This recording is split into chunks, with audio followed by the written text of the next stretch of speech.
Buenas noches, hermanos, que Dios les bendiga. Les saludo en el nombre del Señor. El tema que traemos hoy es mi tiempo con Dios, leyendo la palabra del Señor. ¿Cómo entender la Biblia? ¿Cómo leer la palabra del Señor? Juan 5:39, Jesús decía, escudriñad las escrituras, escudriñad las escrituras.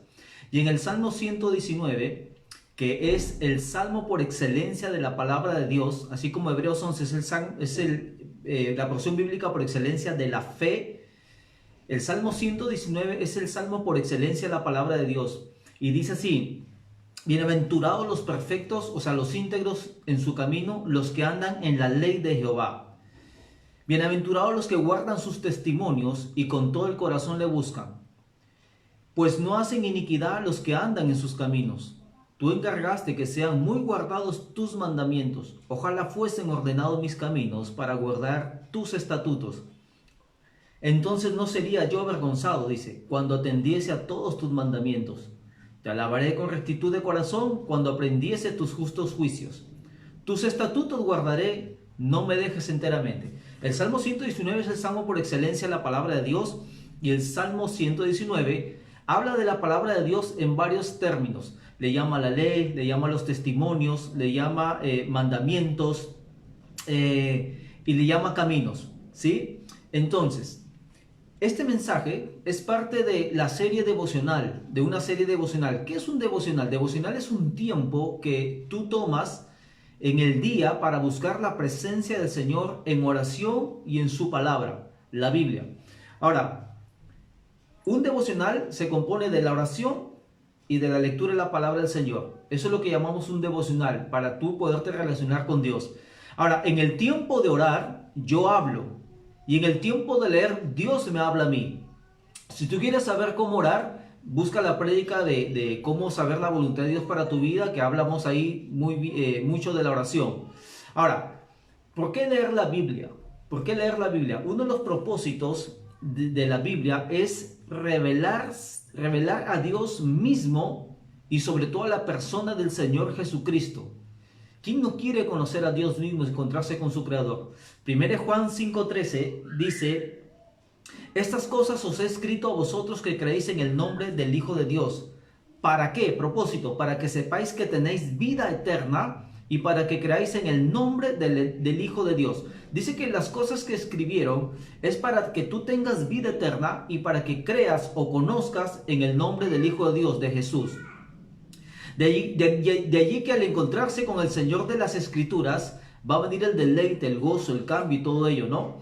Ahora escucha bien, la Biblia no es un libro cualquiera en el cual tú lees para recibir información. Palabras de vida eterna. Las palabras de la Biblia infunden vida y te llevan al camino de la vida eterna. La Biblia es viva, es eficaz. Es decir, tiene el poder de transformar y tiene el poder de cumplir lo que ella dice que puede cumplir. Y ahora, aunque la Biblia tenga hechos históricos y arqueológicos, escucha bien, el hecho de que la Biblia tiene hechos históricos, arqueológicos, etc., pero el hecho de que esté inspirada por Dios, la diferencia de cualquier escrito y la hace inerrante e infalible. El hecho que la Biblia esté inspirada por Dios la hace inerrante e infalible en sus escritos originales, obviamente. Si la Biblia es inerrante, o sea, no tiene errores, y es infalible, o sea, es fiel y no falla, entonces la Biblia es completamente confiable como ningún otro libro o escrito o papiro.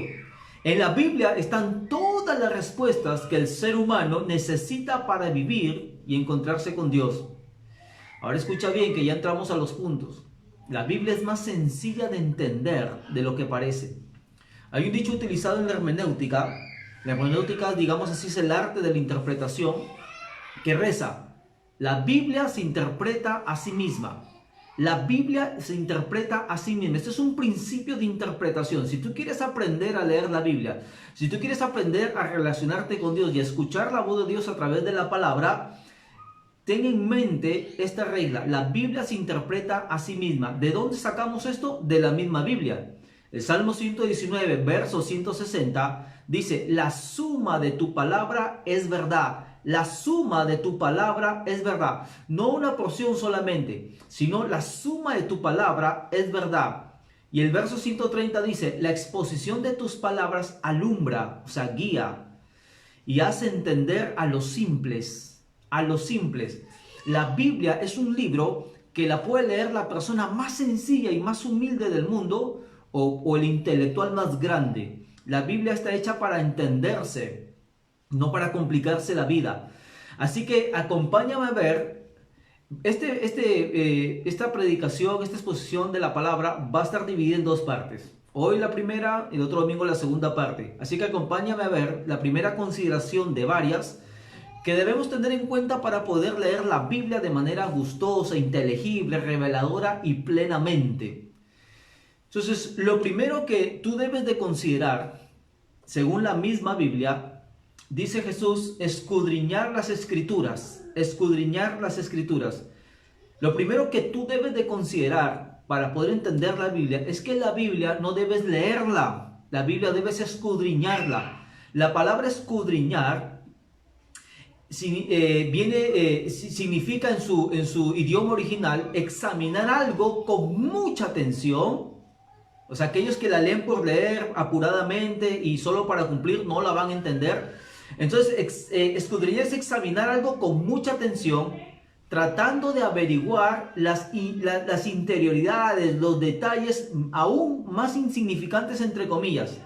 Entonces, escudriñar es analizar, investigar, profundizar para poder entender. Jesús dijo escudriñar las escrituras.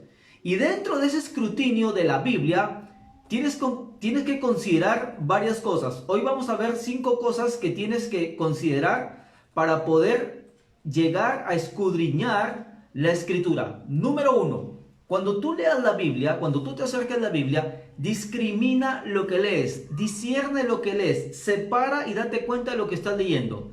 Por ejemplo, en el Salmo 119, que es el salmo el salmo por excelencia de la palabra de Dios, menciona que la palabra de Dios tiene varios aspectos. Solo te voy a mencionar 3. Cuando tú lees la Biblia, vas a encontrar promesas, mandatos y exhortaciones. Y tú tienes que saber qué estás leyendo porque no es lo mismo. En la Biblia, cuando tú lees, puedes encontrar promesas, que es lo que Dios se va a comprometer a hacer, sea de manera condicional o incondicional. Las promesas, ya saben, las promesas condicionales es, si tú haces eso, Dios promete hacer lo otro.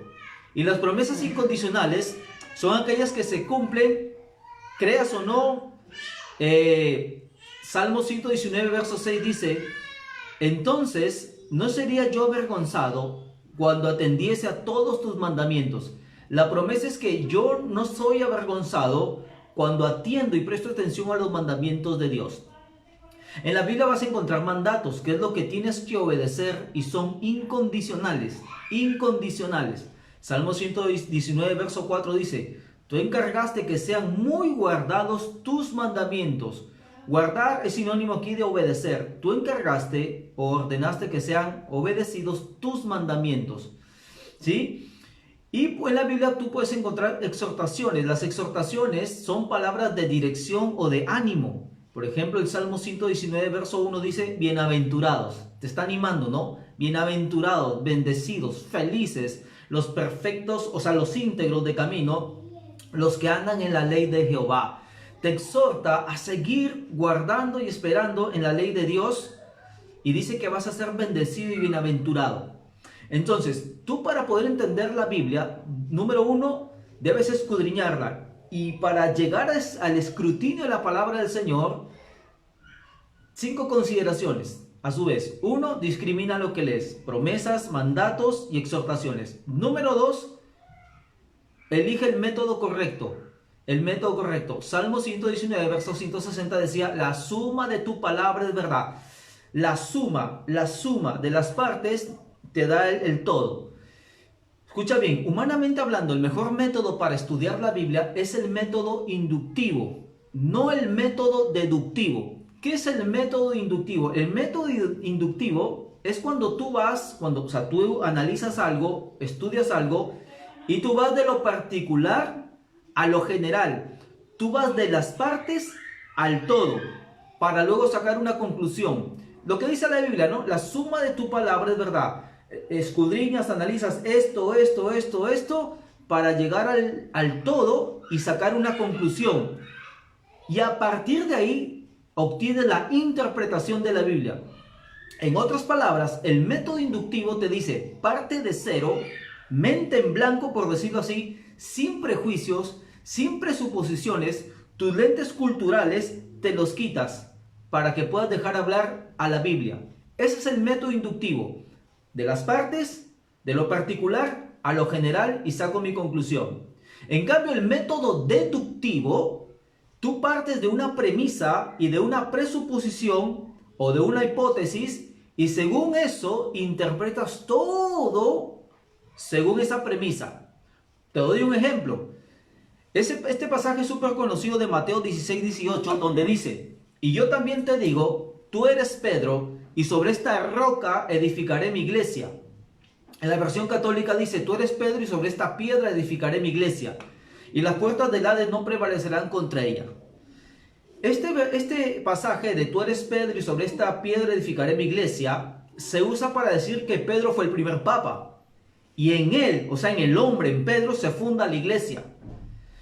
Y aunque ese pasaje no dice absolutamente nada del papado, porque el catolicismo romano y el papado vinieron 300 años después de Cristo con el emperador Constantino, interpretan toda la escritura, o sea, a nosotros nos enseñaron esta premisa, Pedro fue el primer papa, y según esa premisa empezamos a interpretar todos los pasajes de la Biblia respecto a Pedro, a la iglesia, al papado, etcétera, etcétera, que como repito, no existió nunca el papado en los primeros 3 siglos de la iglesia, sobre todo aquí en la era apostólica.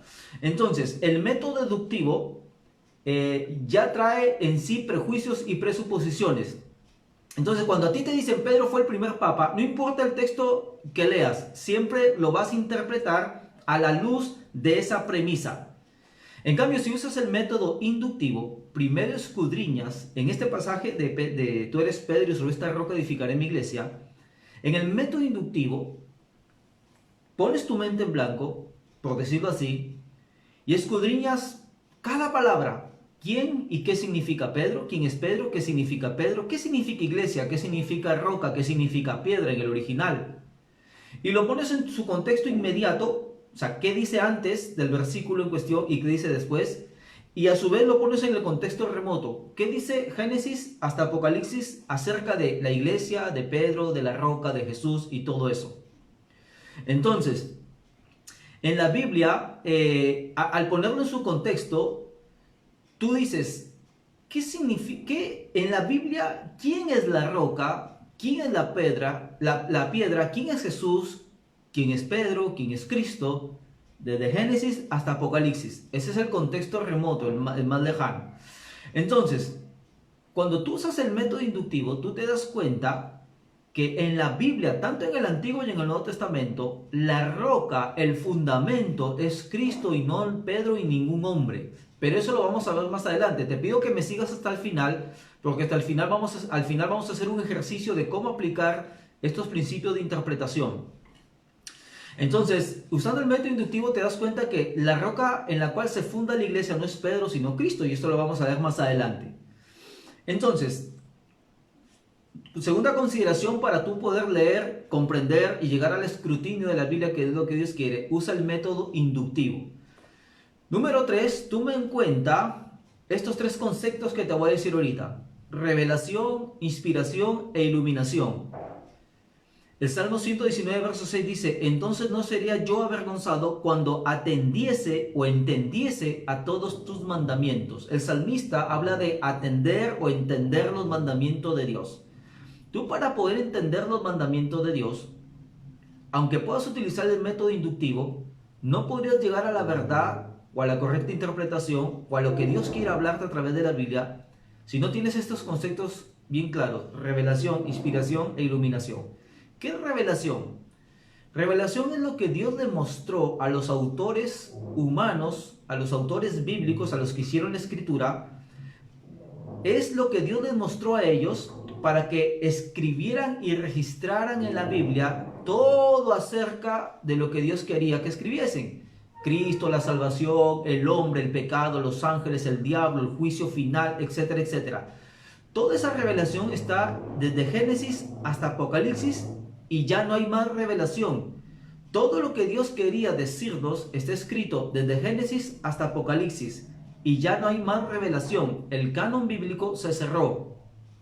Según de Pedro 1:20 al 21 nos va a decir, entendiendo primero esto, que ninguna profecía de la Escritura es de interpretación privada, porque nunca la profecía fue traída por voluntad humana. Así que lo que está escrito no es voluntad humana, sino que es algo que Dios dijo que se escribiera.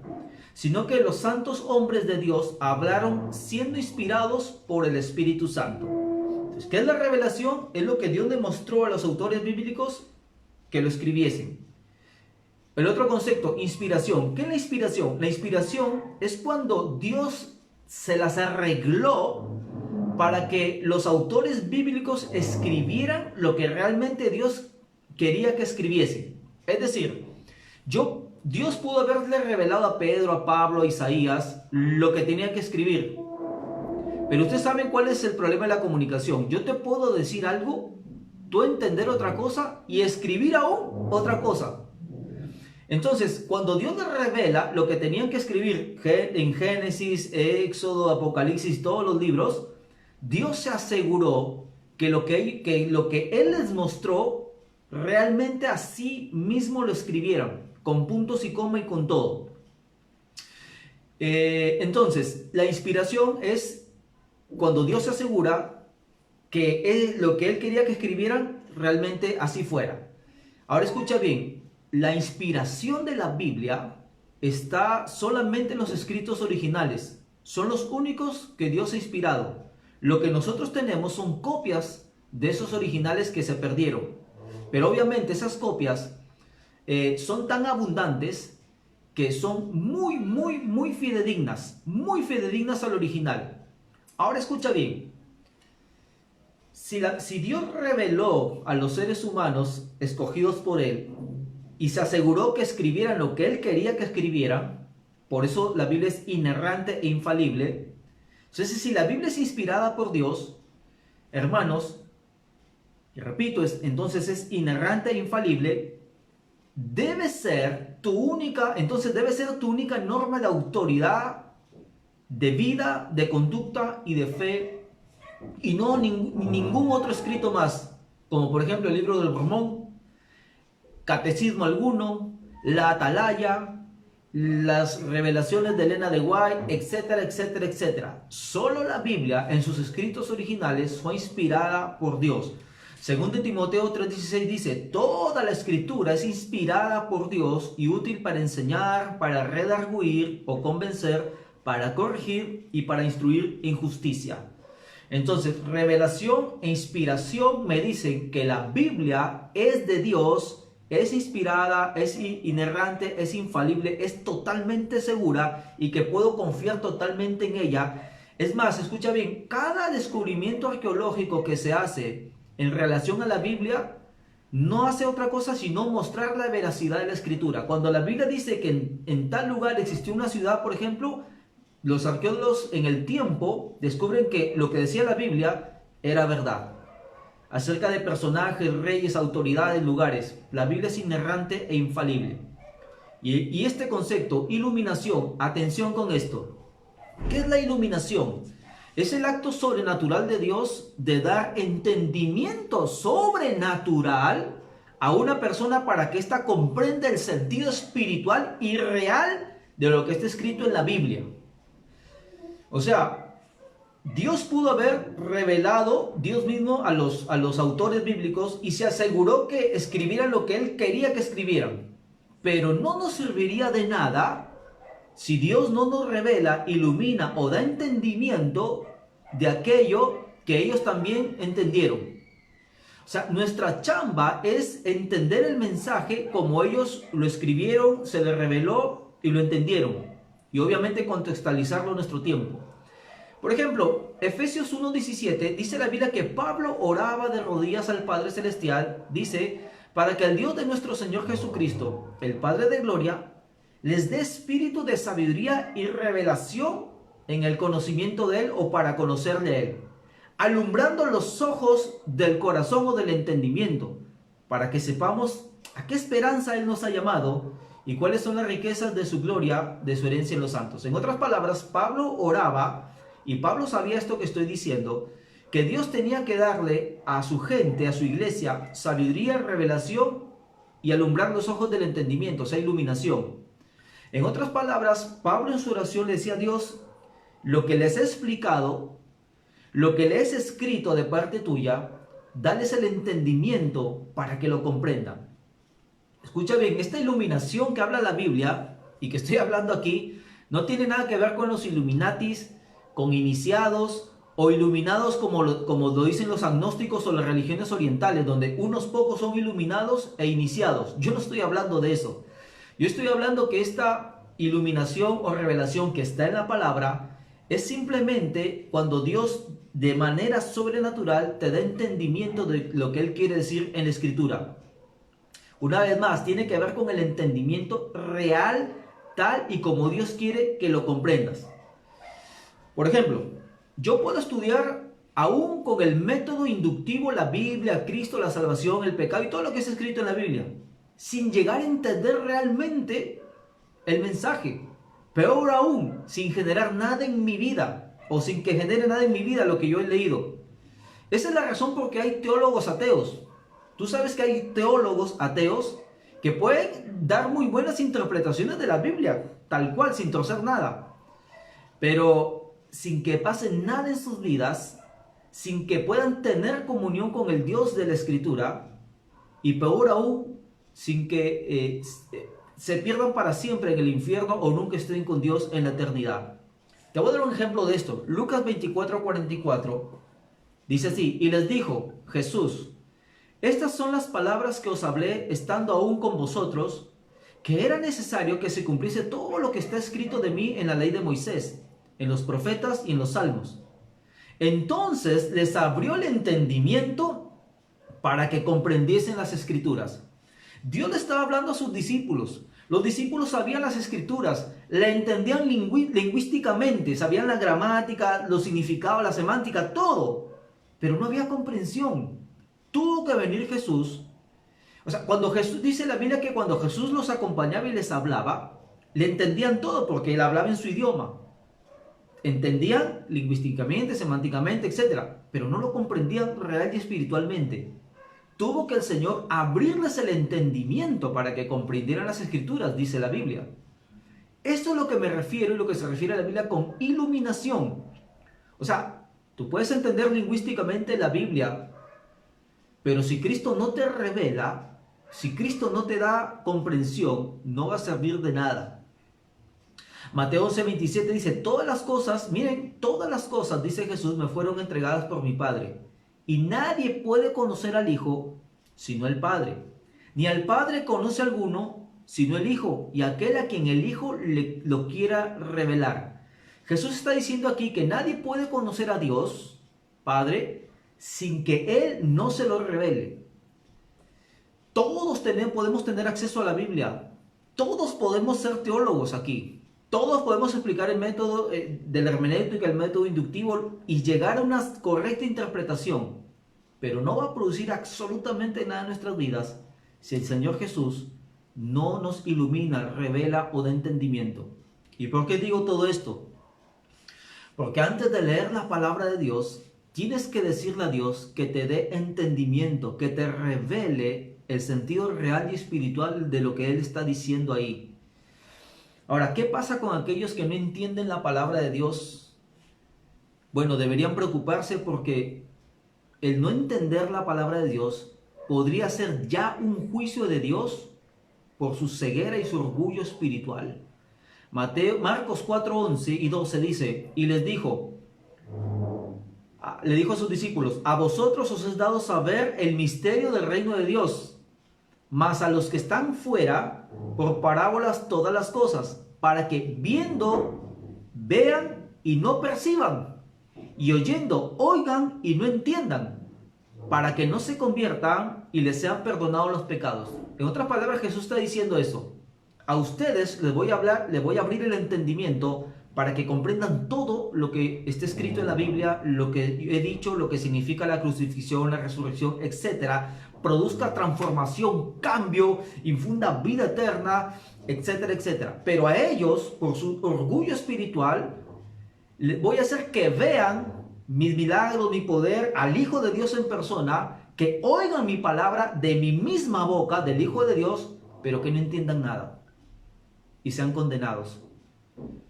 Persona que no entiende la palabra. A mí me preocupa cuando alguien dice, pero ¿cómo sé yo si lo que tú me dices es verdad? ¿Cómo saber si el que me predica dice la verdad? Preocúpate, porque eso es ceguera espiritual. Cualquiera que le diga a Dios, Dios, dame sabiduría y revelación, Dios podría darle, excepto por orgullo espiritual.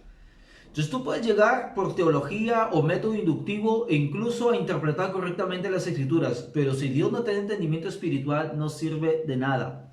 Y eso le pasó a muchos de los fariseos. Entendían las escrituras lingüísticamente, históricamente, socialmente, etcétera, etcétera, teológicamente, etcétera, etcétera. Pero no pasó nada en sus vidas, terminaron crucificando a Jesús. Entonces, ¿de qué depende la iluminación? Simplemente de la voluntad de Dios.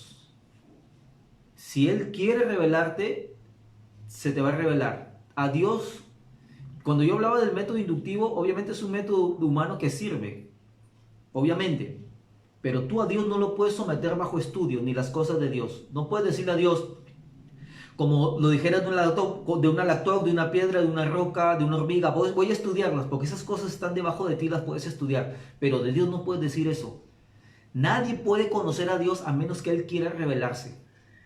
La buena noticia es que si tú estás escuchando eso, Dios quiere revelarse a ti, Dios quiere darte entendimiento, Dios quiere darte respuestas, Dios quiere darte propósito, Dios quiere enseñarte el plan de Dios para tu vida.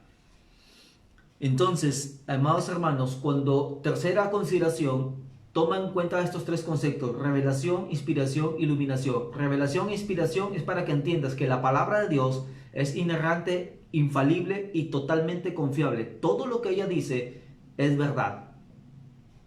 Iluminación es para darte el entendimiento, ¿sí?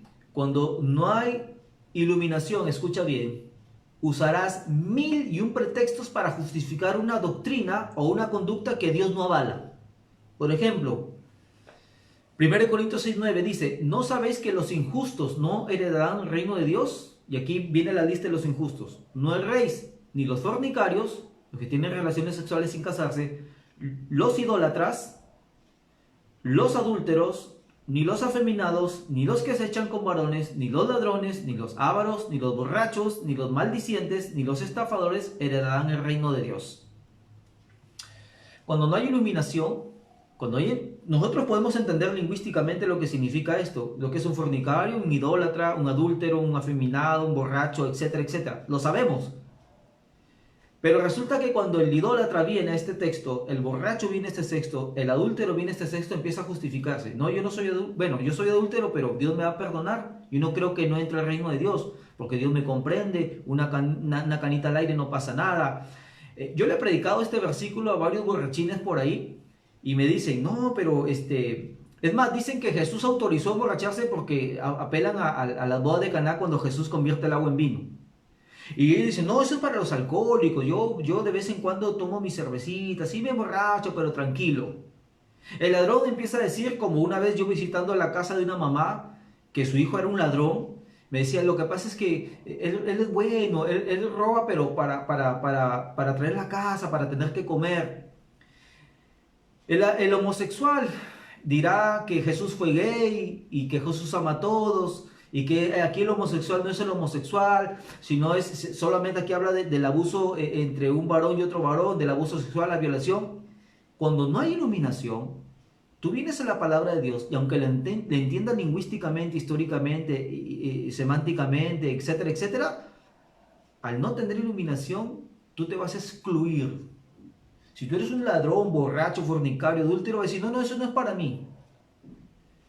Al idólatra, tiene miles de pretextos para decir, no, yo no soy idólatra, etcétera, etcétera. Entonces, una vez que Dios te da el entendimiento, termino este punto diciendo esto, una vez que Dios te da el entendimiento acerca de quién es Él, lo que puede hacer, lo que quiere, lo que no quiere, el propósito para tu vida, Todo esto a través de la palabra del Señor viene la cuarta consideración. Enfócate en la palabra semilla.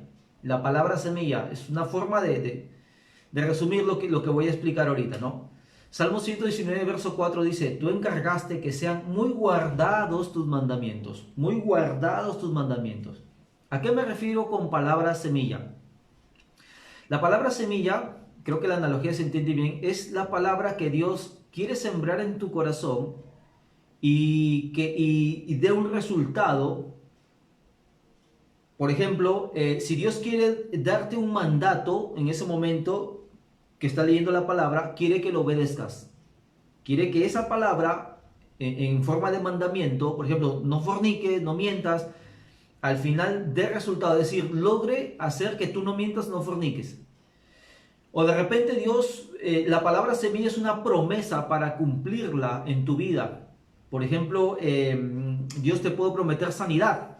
En un momento de devocional, en un momento de tu relación con Dios, tú buscas respuestas para tu enfermedad y de repente Dios te lleva a un versículo bíblico donde dice Isaías 53, por su herida hemos sido sanados, con revelación, con entendimiento que entra a lo más profundo de tu corazón y sabes que es para ti. Es esa palabra que Dios quiere implantar en tu corazón y que dé un resultado, o sea, sanarte en este caso. O quizás te encuentres con una palabra de exhortación, estás haciendo algo que no está bien o que estás dudando y de repente Dios te da guía a través de la palabra del Señor para que tomes decisiones correctas. Escucha bien, por lo general la palabra semilla es la palabra que cuando tú lees la Biblia más te llama la atención. Es la palabra que de repente más te impacta, o más te inquieta, o quizás te turba, o quizás te alegra, o quizás te hace llorar, o quizás te dé paz. Esa palabra es la palabra que Dios quiere sembrar en tu corazón y que dé un resultado. Si la palabra es arrepentimiento, dará como resultado arrepentimiento. Si la palabra habla sobre sanidad, dará como resultado una sanidad, liberación, etc. Mateo 13:18, Jesús habla de esta palabra semilla. Dice, oí pues vosotros la parábola del sembrador. Cuando alguno oye la palabra del reino y no la entiende, viene el malo, o sea el diablo, y arrebata lo que fue sembrado en su corazón. Jesús ejemplifica la palabra de Dios o el poder o la forma de actuar de la palabra de Dios. Dice como un sembrador que sembró una semilla en varios tipos de terrenos. Uno de ellos Jesús decía, el sembrador sembró la semilla junto al camino, vinieron las aves y se la robaron. Y Jesús empieza a explicar él mismo la parábola.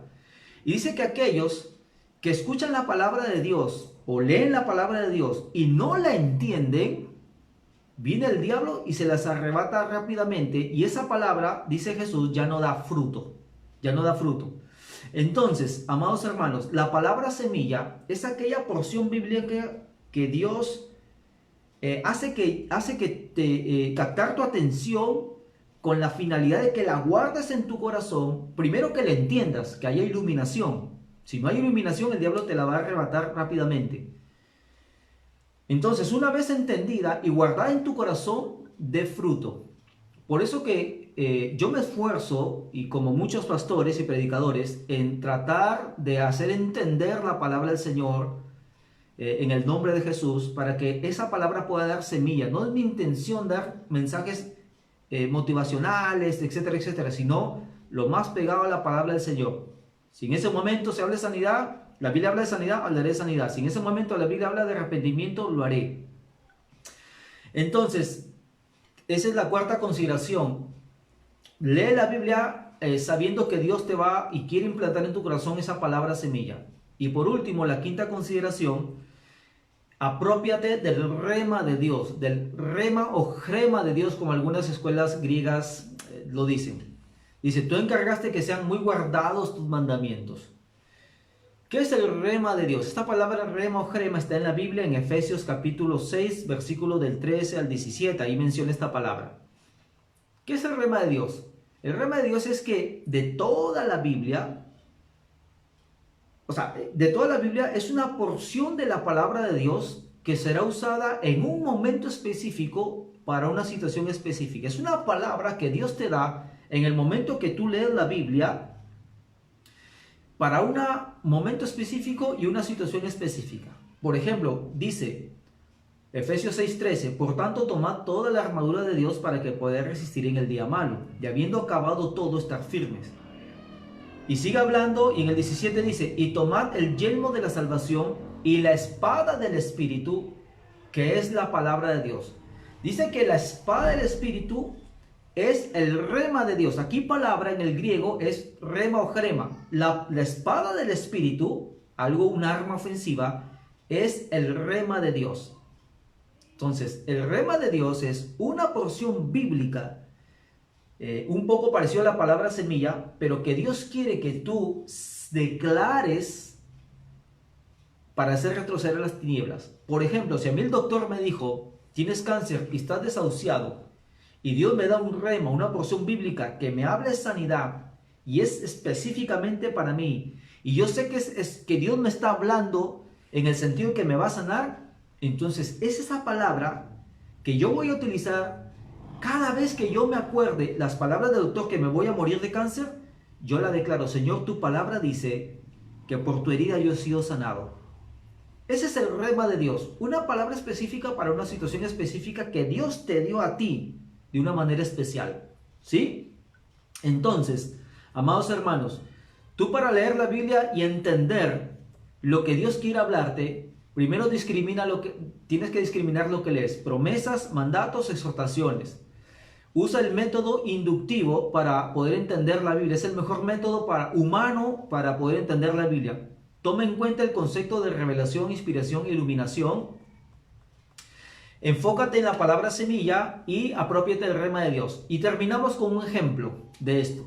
Y vamos a este versículo bíblico que leímos. Vamos a hacer una práctica aquí con ustedes. Mateo 16, 17 al 19 dice: entonces le respondió Jesús: bienaventurado eres, Simón, hijo de Jonás, porque no te lo reveló carne ni sangre, sino mi Padre que está en los cielos. Y yo también te digo que tú eres Pedro, y sobre esta roca edificaré mi iglesia, y las puertas del Hades no prevalecerán contra ella. Y a ti te daré la llave del reino de los cielos, y todo lo que atares en la tierra será atado en los cielos, y todo lo que desatares en la tierra será desatado en los cielos. Entonces, planteo algo. Cuando dice, tú eres Pedro, y sobre esta piedra, como dice la versión católica, edificaré mi iglesia, ¿se refiere a Jesús fundando su iglesia sobre Pedro o sobre Jesús mismo? Aquí vamos a ver un poco este ejercicio. Para el católico romano, desde Roma nos dicen que Jesús está fundando su iglesia sobre Pedro. Pero vamos a ver, según lo que hemos aprendido, si es verdad esto o no. En este versículo hallamos promesas, exhortaciones o mandamientos. Por ejemplo, hallamos promesas. Dice, sobre esta roca edificaré mi iglesia. Es una promesa. Y que las puertas del Hades no prevalecerán contra la iglesia del Señor. ¿Se ha cumplido hasta aquí eso? Sí. Porque a la iglesia de Cristo, a los cristianos los han echado a los leones, los han torturado, los han perseguido. Ya los están persiguiendo ahora, ¿verdad? Y sigue la iglesia creciendo. O sea, Dios cumple su promesa. Según el método deductivo, aquí vamos a decir que Pedro fue el primer papa. Pero según el método inductivo, vamos a ver qué sucede. Método inductivo. Algo somero nada más, por el tiempo obviamente no nos podemos entender. Tú eres Pedro, y sobre esta piedra edificaré mi iglesia. Número 1. ¿Qué significa iglesia? La palabra iglesia viene del griego eclesia, que significa asamblea o congregación de cristianos. La palabra eclesia en todo el Nuevo Testamento a veces hace referencia a una iglesia local, como en una ciudad. Por ejemplo, dice a la iglesia de Éfeso, a la iglesia de Corinto. O sea, es una iglesia que estaba en la ciudad de Éfeso, en la ciudad de Corinto. ¿Sí? Cuando Pablo dice que les escriba las iglesias, se refiere a estas: Corintios, Efesios, Gálatas, etcétera, etcétera, ciudades. O también la palabra iglesia se refiere ya no a la iglesia local o a la iglesia de un distrito, sino a la iglesia universal, es decir, el conjunto de cristianos de todos los tiempos. Entonces aquí estamos, según el manuscrito griego, iglesia no se refiere a una iglesia que tiene rango de estado, como por ejemplo el Vaticano, ubicada en Roma. No, aquí iglesia se refiere simplemente al conjunto de creyentes. Mejor dicho, en todo el Nuevo Testamento, iglesia se refiere al conjunto de creyentes cristianos. Es más, escucha bien, la iglesia principal, al inicio, cuando se funda la iglesia principal quedaba en Jerusalén, no en Roma. Así que la iglesia tendría, por último, principal, digamos así, que quedar en Jerusalén, no en Roma. Y por último, la iglesia de Jerusalén no estaba a cargo solo de Pedro. La Biblia dice que la lideraban Pedro, Santiago y Juan, y eso está en la Biblia. Entonces, ¿a qué se refiere Jesús con la iglesia? Al conjunto de creyentes, de todos los tiempos. La palabra Pedro, cuando dice tú eres Pedro, la palabra Pedro viene del griego Petros. Y Petro significa un pedazo de piedra o piedra pequeña. Así que Pedro, su nombre significa piedra pequeña, no roca.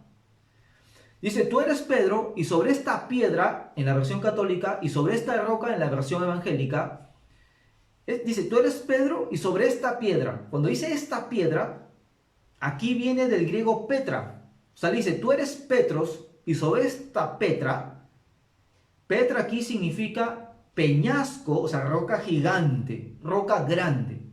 Entonces aquí ya vamos haciendo una distinción, que Pedro es piedra pequeña y Petra es roca grande. Luego te voy a hablar de dos conceptos más porque lo vamos a ver en otros versículos.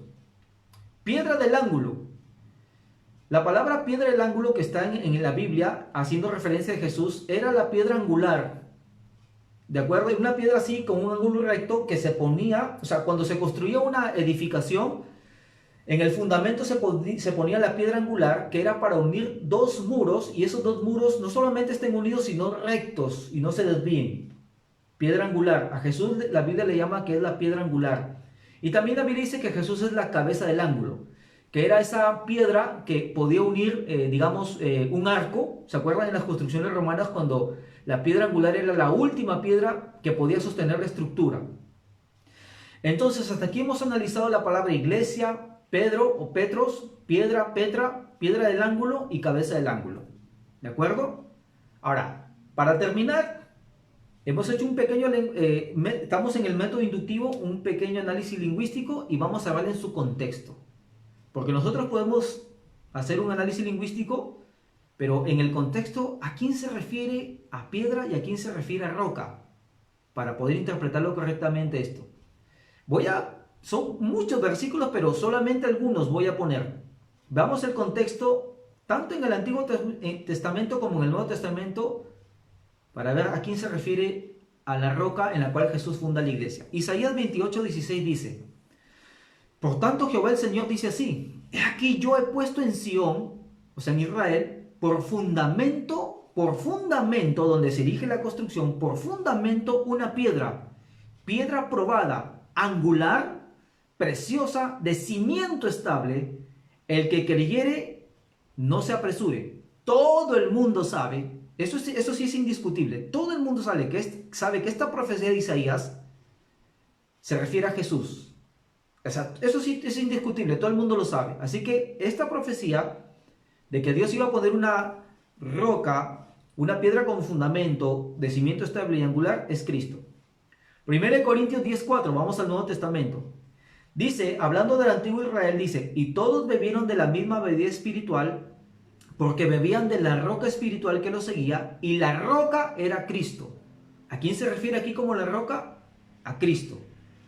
Hasta aquí ya estamos viendo que fundamento, dice, en Sión por fundamento una piedra angular y cimiento estable, y la roca es Cristo. Colosenses 2:6. Por tanto, de la manera que habéis recibido al Señor Jesucristo, andad en Él, arraigados y sobreedificados en Él. Dice que en Cristo debemos ser sobreedificados. Se entiende que Cristo es el fundamento donde se sobreedifica la iglesia. Y por último, y esto ya es a catapultar todo aquí. 1 Pedro 2:4, ¿quién escribe? El mismo Pedro. Vamos a ver qué dice Pedro respecto a esto.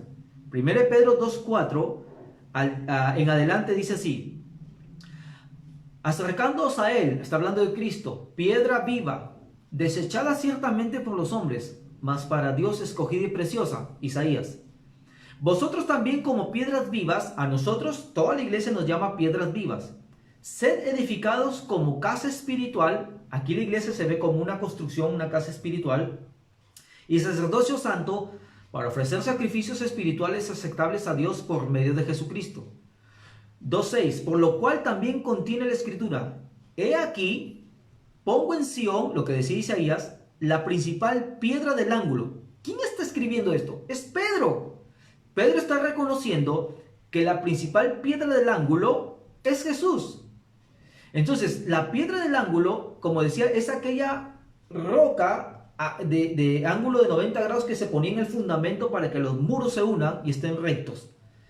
Dice, pon en Sión la principal piedra del ángulo, escogida, preciosa, y el que creyere en él no será avergonzado. 7. Para vosotros, pues los que creéis, él es precioso, pero para los que no creen, la piedra que los edificadores desecharon ha venido a ser cabeza del ángulo, la roca que se ponía al final para sostener la estructura.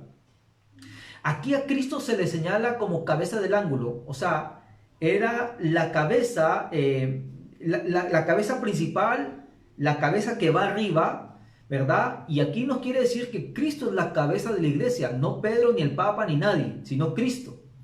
Y por último, 1 Pedro 2:8 dice, y piedra de tropiezo y roca que hace caer. Está hablando de Jesús y dice piedra de tropiezo, o sea, para los que no creen, para los ciegos, y roca que hace caer. Aquí roca es Petra, que es la misma palabra que se utiliza en Mateo 19:16.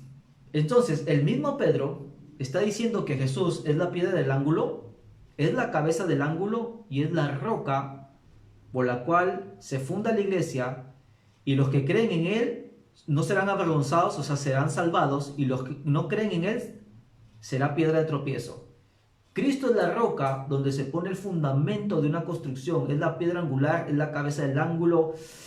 El edificio que es la iglesia, el conjunto de todos los creyentes de todos los tiempos, se erige, crece, se edifica sobre el fundamento que es Cristo y no Pedro. Eso lo dice la Biblia. Lo que yo he hecho es aplicar el método inductivo, ver parte por parte, llegar a una conclusión y dar una interpretación.